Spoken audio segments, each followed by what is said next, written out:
కష్టమని తెలిసినా రాముడి వెంట నడిచింది సీత. యుద్ధమని తెలిసినా లంకకు బయలుదేరాడు రాముడు. మన అనుకుంటే తప్ప ఒక బంధం బలపడదు. స్వార్థాలు వెతుక్కుంటే అది అసలు నిలబడదు. బాధ్యత అంటే వయసును బట్టి వచ్చేది కాదు, ఇంట్లో పరిస్థితిని బట్టి స్వీకరించేది.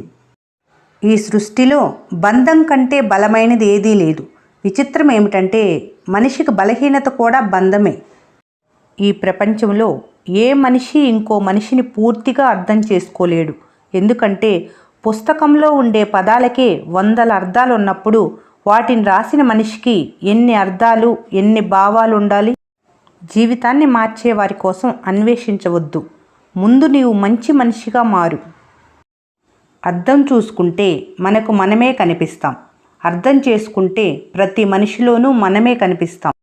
సాధ్యం కాదని తెలిసినా చేయగలనని మాట ఇవ్వొద్దు. మాట ఇచ్చాక మాయ మాటలు చెప్పొద్దు. అర్థం చేసుకోవటం అంటే ఇష్టమైనవి తినేవి తాగేవి తెలుసుకోవటం కాదు.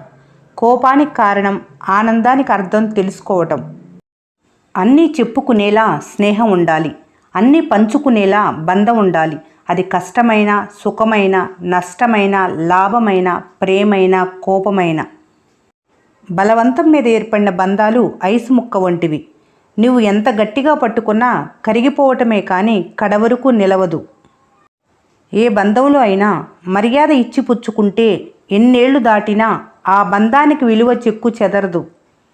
మీ బంధాన్ని ఎప్పుడూ వేరొకరితో పోల్చవద్దు. ఎందుకంటే ప్రేమించే విధానం ఒక్కొక్కరిది ఒక్కొక్కలా ఉంటుంది. ఇతరులతో పోల్చుకోవటం, ఇతరుల నుంచి ఆశించటం, ఈ రెండు వదిలేస్తే జీవితంలో సగం సమస్యలు పోతాయి. ఇష్టం వేరు, ప్రేమ వేరు. ఇష్టం పక్కనున్నంత వరకే ఉంటుంది, కానీ ప్రేమ ప్రాణం పోయేంత వరకు ఉంటుంది. అన్నం లేకపోవటమే పేదరికం కాదు, కుటుంబంలో ఆప్యాయత లేకపోవటమే అసలైన పేదరికం.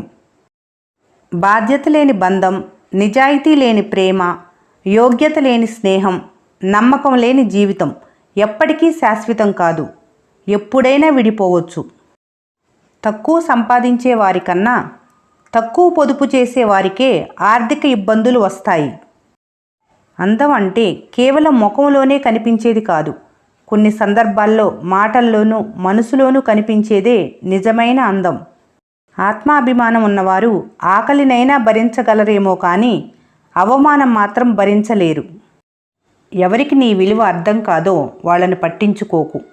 ఎవరు నీ విలువను గౌరవిస్తారో వాళ్ళను అశ్రద్ధ చేయకు. ప్రేమంటే కేవలం ఒక తప్పుకే వదిలేసి వెళ్ళిపోవటం కాదు, 100 తప్పులున్నా సరిచేసి తోడుగా నిలబడటం.